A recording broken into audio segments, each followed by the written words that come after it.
Olá a todos. Pessoal, hoje nós vamos conversar um pouquinho aqui sobre algumas más interpretações da Bíblia feita pelo apóstolo Paulo, certo?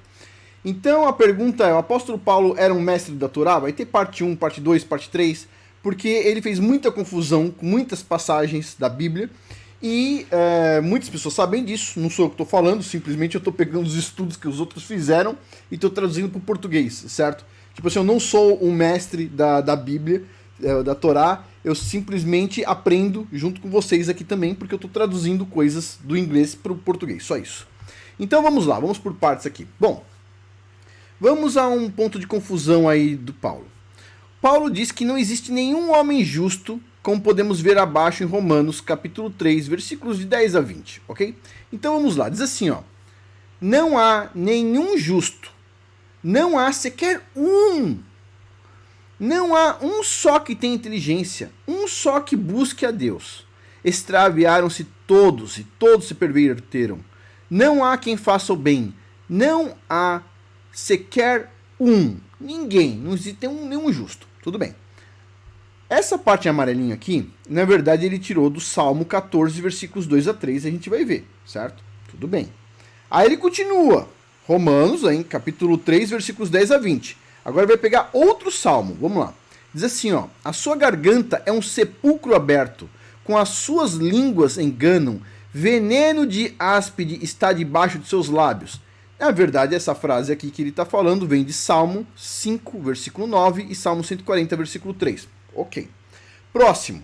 Aí então ele continua, versículo 14, hein. Ele diz assim, ó. A sua boca está cheia de maldição e amargor. Isso ele foi lá e pegou do Salmo 10, versículo 7. Ele está juntando salmos, ok? Está juntando versos para fazer Romanos capítulo 3, versículos 10 a 20. Tudo bem. Aí continua. Os seus pés são velozes para derramar sangue. Isso aqui ele tirou lá de Isaías, capítulo 59, versículos de 7 a 8. Tudo bem.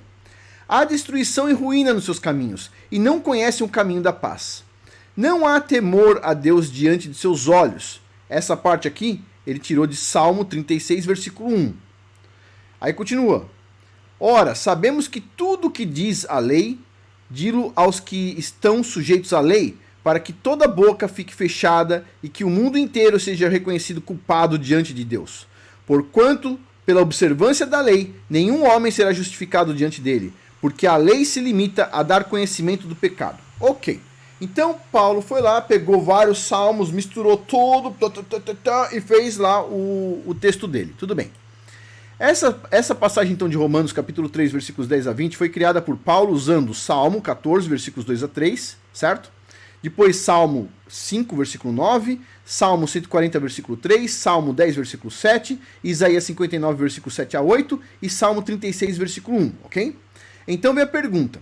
Será que, por acaso, Paulo tirou do contexto cada uma dessas passagens bíblicas para montar sua afirmação? Uma boa pergunta, hein? Será que ele foi lá e fez aquilo que os pastores costumam fazer? Tirar do contexto geral? Vamos analisar isso. Vamos analisar o Salmo 14, versículos de 2 a 3, que é o Salmo 13, versículos 2 a 3 na Bíblia Católica. Porém, usando um contexto maior, ou seja, do verso 1 ao verso 5. Então lembre-se, Paulo usou do verso 2 ao verso 3.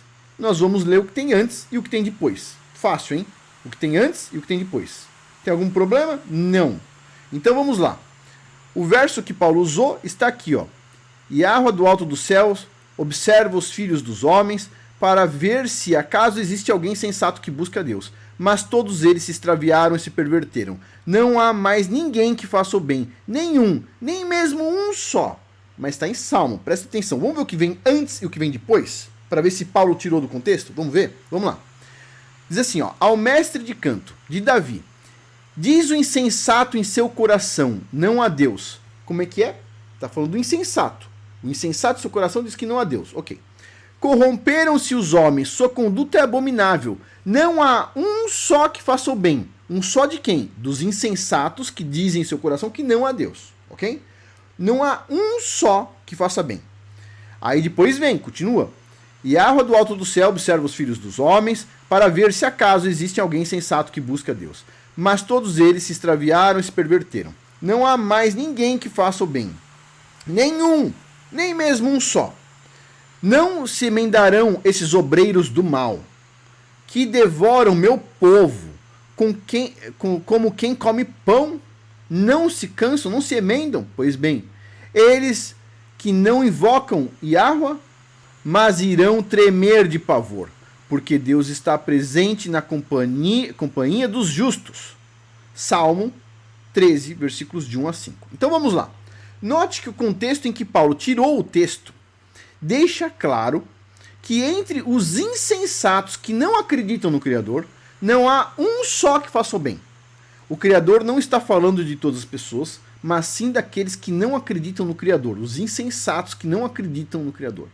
Por outro lado, no verso 4, logo em seguida, podemos ver que o Criador faz uma distinção entre essas pessoas más e as pessoas que eles chamam de meu povo, o qual o Criador chama de justos, indo ao contrário da interpretação de Paulo, que diz que não tem mais nenhum justo no mundo, hein?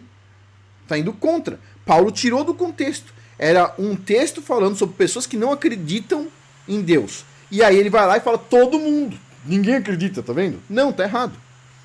Sendo então que esse exemplo de tirar um texto de contexto, o que foi o que Paulo fez, foi aparentemente bem aprendido pelos pastores nos dias de hoje. Eles gostam de fazer isso, hein? Aprendeu com quem? Aprendeu com o mestre deles lá, Paulo.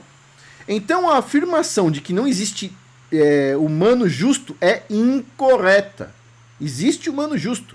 Os versos que ele utilizou mostram que não existem insensatos e incrédulos justos, ok? Se Paulo interpretou errado o verso, isso indica que ele não estava inspirado quando escreveu esse texto, certo? Meio óbvio. Agora, vamos lá. Na visão de Paulo, não há homens justos na terra. Porém, em Jó, capítulo 1, versículo 1, diz assim: na terra de Uz vivia um homem chamado Jó. Era homem íntegro e justo, temia a Deus e evitava fazer o mal. O texto de Paulo já não deu certo. Já Jó era justo. Não deu certo. Puxa vida. Pois bem, ainda assim, tem mais. Olha só, Gênesis capítulo 6, versículo 9. Estas são as gerações de Noé. Noé era homem justo e perfeito em suas gerações. Noé andava com Deus. Pronto. Acabou. Certo? Paulo diz, não há nenhum justo. Não há nenhum justo. Existe justo. Sim.